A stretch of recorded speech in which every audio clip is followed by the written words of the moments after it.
कथा जानापी चाहबू ओडिशा रे एहार प्रभाव रे वर्षा केबेठारु देखिबाकू मिली पारे विशेष करके दक्षिण ओडिशा हो समग्र ओडिशा रे वर्षार प्रभाव केबेठारु देखिबाकू मिली पारे बात्या मंथार नहीं आपण जदि वर्तमान हमर सैटेलाइट पिक्चर देखिबे से हमर तार जो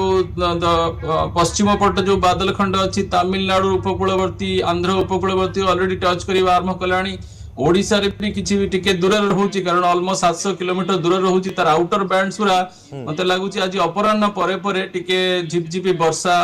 टिके हालुका पवन टिके कोहला पाग ई सब कंडीशन जो हमर बेल्टा रहउची पुरी रु गंजाम आउ गंजाम रु मालकानगिरी ए सब अंचल आभास रहिबो तापरे मते लागुची संध्या परे परे वर्षार मात्रा विस्तृति टिके पवन ए सब कंडीशन बढ़िबो आ काली सकाळू आपण पूरा डिस्टिंक्ट हे जिवो जे सिस्टम पूरा पाखा पाखी जगह रे अछि आ काली दिन सारा मते लागुची प्रभावटा रहिबो आ तापरे 29 तारिख दिन प्रभावटा पुणी कमिबा आरंभ हबो जेतेबेले से लैंड एंट्री कर जाइथिबो किंतु काली दिनटारे प्रभावटा रहिबो उपकूल अंचल रे आ दक्षिण ओडिसा रे किंतु आजि आपण को आभास मिलि जिवो हालुका झिपझिपी वर्षा आ किछिटा बादल कंडीशन किछिटा हालुका पवन कोहला पाग मत लगुच अपराह्न परे परे ये सब वातावरण सृष्टि हबो पर्टिकुलर लगुच पुरी रु गंजाम आउ गंजाम रु मालकानगिरी एई बेल्टा लगुच किंतु वर्षार vulnerability बेसी रहउची आ वर्षार vulnerability धरंतु पुरी गंजाम रे वर्षा होउची तार vulnerability आ गंजाम रु मालकानगिरी रायगड़ा जो कोरापुट गजपति सेथिरे जेहेतु पहाड़ी अंचल रोचे से vulnerability बेसी रहुची तेणु से दिगर भी हमको सचेतन होबाक पड़िबो बहुत वर्षा आर करिवार संभावना रहुची आंध्र रे भी करिवो किंतु ओडिसा रे एई जिल्ला मानकर टिके बेसी vulnerability रहुची आज्ञा गोटे बात्या जितेबाला समुद्र भितर धीरे धीरे आग को अग्रसर होता है यार बेग जिते अधिक रही है जिते शीघ्र आग को अग्रसर हुए ताकू से दुर्बल बोली कहुए जदि यह स्लो होउछि तेबे अधिक शक्तिशाली बोली कहुए पूर्वर एभली आमे देखिछे तेबे वर्तमान बात्या मंथा जेहेतु 16 किलोमीटर हिसाब से आग को बढ़ुछि यह से भली शक्तिशाली होई पारिबो नाही बोली पूर्वानुमान करा जाउछि आको आपण केभली देखुछन्ते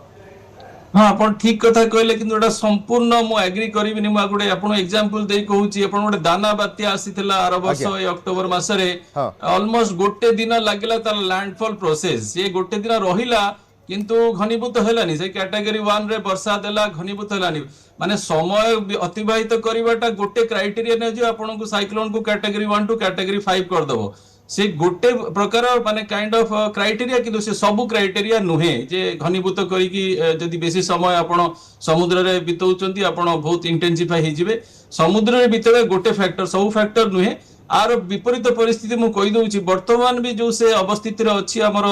दक्षिण पश्चिम बंगोपसागर आ वर्तमान से ट्रांजिट करूची केंद्रीय पश्चिम बंगोपसागर को सेठी विंड रो जो शेयर अछि बहुत अधिक अछि ए जेते सिस्टम आपण देखन कैटेगरी 4 फनी अम्फान फाइलिन ये सब शेयर एते शेयर रे माने ग्रो करि परिबनी ये बहुत शेयर कंडीशन रे अछि तणो चेष्टा करूची कारण ताकू वर्तमान हेल्प करूची प्रोफेसर पटनायक टिके आपन को अटकिया पे चाहूची घंटा प्रति 16 किलोमीटर हिसाब रे बात्या मंथा वर्तमान आगो को अग्रसर हेउची तेबे 28 तारिख सकाळे यह भीषण सामुद्रिक झड़र रूप नहीं सारी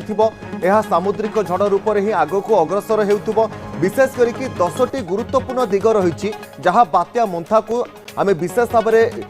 नजर रखिबार आवश्यकता रही 28 तारिख संध्यारू राति भितर यह लैंडफॉल करिबो बात्या मंथा यह लैंडफॉल करिया बेले पवनर बेग पाखापाखि 90 रु 100 किलोमीटर मध्य रही पारे सेपरि भाव में पंचम कारण जदि आमे देखिबा आंध्रर काकिनाडा निकट में बात्या मंथा लैंडफॉल करिबो एवं लैंडफॉल समय 90 रु 100 किलोमीटर बेगरे पवन बहिबो सेपरि भाव में बात्या मंथा लैंडफॉल करबा बेले एहार प्रभाव केते रहुची ता पर नजर रहिबो विशेष करके मालकानगिरी रे सर्वाधिक प्रभाव ओडिसा रे दक्षिण ओडिसा रे थिबा मालकानगिरी रे सर्वाधिक प्रभाव रही पारे बोली मध्य पूर्वानुमान करा जायछि एवं यहा सहित दक्षिण ओडिसा रो अन्य 8टी जिला को मध्य रेड जोन ने रखा जायछि सेपरि कोरापुट नवरंगपुर रायगड़ा रे मध्य एहार प्रभाव पड़िबो बात्या मंथा जेतेबेले सामुद्रिक झड़ भाव में आगो को अग्रसर हेउथबो सेतेबेले दक्षिण ओडिसा रे देई जेतेबेले आगो को अग्रसर हेबो नवरंगपुर कोरापुट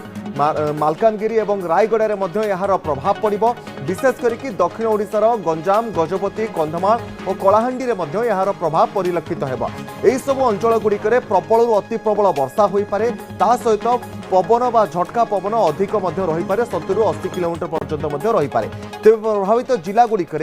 मानव एवं प्राणी संसाधन केउ भली स्थानांतरण होई पारिबे लोक माने जो बले ए सब रेड जोन कैटेगरी गुड़िक रही जिला गुड़िक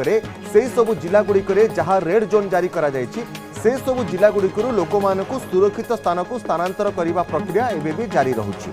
प्रोफेसर पट्टनायक जहाँ आम किछिटा तथ्य उपर नजर पकाउथुले जे रेड जोन दक्षिण ओडिशार विशेष करिकि जिला गुड़िक जारी करा जायछि तेणु लोक मानकु सुरक्षित भाव में स्थानांतर करने एवं गृहपालित पशु को स्थानांतर करने आपण केते गुरुत्व अनुभव करुछन्ते समय थाउ थाउ केते समय पूर्व एमानकु सुरक्षित भाव में स्थानांतर करनेबा उचित। नहीं बहुत आमको से अलर्ट रहा दरकार कारण जदियो सिस्टम टा अपर लिमिट अपन नहीं जाऊँ 100 किलोमीटर कि 110 किलोमीटर विंड कारण ये गोटे बात्या ये आपन को गोटे बड़ अंचल प्रभाव दब आ वर्षार भी बहुत माने बेसी संभावना रोची प्रभाव वर्षार पहाड़िया अंचल वर्षा रहिबो जंगल पहाड़िया अंचल फ्लैश फ्लड लैंडस्लाइड भूस्खलन यही सब परिस्थिति आसीपे तेणु मत लगुच आपन को टे टार्गेटेड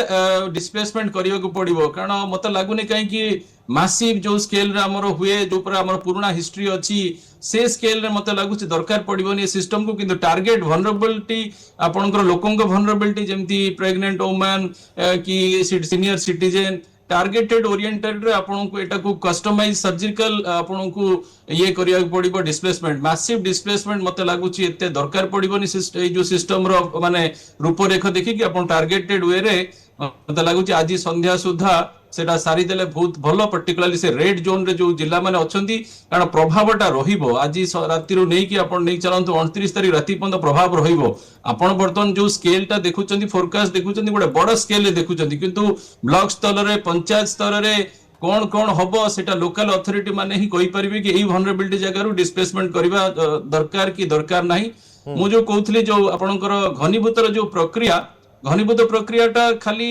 सिस्टम टाको गोटे अनुकूल परिवेश रहिले जेमति आपकर फनी अछि कि फाइलिन अछि सेही भଳି अवस्था रहे आर एते अनुकूल परिवेश नाही विपरीत परिस्थिति अछि ताहा सहित जेहेतु समुद्र जो पानी अछि हमर केंद्रीय पश्चिम बंगोपसागर रे से टिके आपन को ताको घनीभूत करि दउछि किंतु ता सहित भी से विपरीत परिस्थितिर सम्मुखीन होउछि जेमिति कि ताकू वर्तमान हमर जो पूर्वा वायु प्रबल बेगरे आंध्र को प्रवेश करिया को चेष्टा करूछि किंतु सेपटे जो अरब सागर सिस्टम अछि से ताकू संपूर्ण रूपे जदि से आपण देखिबे ओरिजिनल जदि ट्रैक हमर जदि ए फोर्सटा नथांता से मछलीपत्तनम है कि विजयवाड़ा है कि तेलंगाना है कि सेपटे पड़ांता महाराष्ट्र आड़े किंतु जेहेतु से जाई पारुनी से गोटे टर्न नवा जी पूरा दिनटा जाको से उत्तर जो पश्चिम उत्तर पश्चिम जाउथबो उत्तर पश्चिम दिगरे टर्न नबो से टर्न नबारे ओडिशा पिक्चर रे आसी जाउची सेटा होची ए 25 रु जो 30 जो स्टोरी लेखाबो मंथार एई जो 24 घंटा टर्निंग पॉइंट वेरी इंपोर्टेंट आपण गोटे मन थिबो बात्या आसानी थिला ए टर्न नबार थिला नेलानी लास्ट मोमेंट रे तेणु एगरा सब डायनामिक सिचुएशन हमको पूरा प्रिपेयर होकर रहिया पड़िबो पर्टिकुलर दक्षिण ओडिशा उपकूलवर्ती ओडिशा आधे बेसी वनरेबिलिटी रहउची किंतु मोटा मोटी मते लागुची मैसिव जो हमर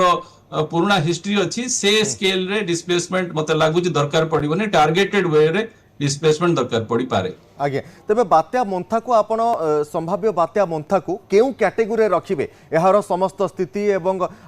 परिस्थिति को आकलन करिबा परे एहा को केउ कैटेगरी आपण रखिबे हमर जो भारतीय पाणीपाग जो कैटेगरी अछि भीषण बात्या जो हमर बात्या नेक्स्ट स्टेज टा होची भीषण बात्या सेटा को कैटेगरी 1 कहिबे 110 लोअर कैटेगरी 1 की मिड कैटेगरी 1 110 किंतु आपण जदि आकु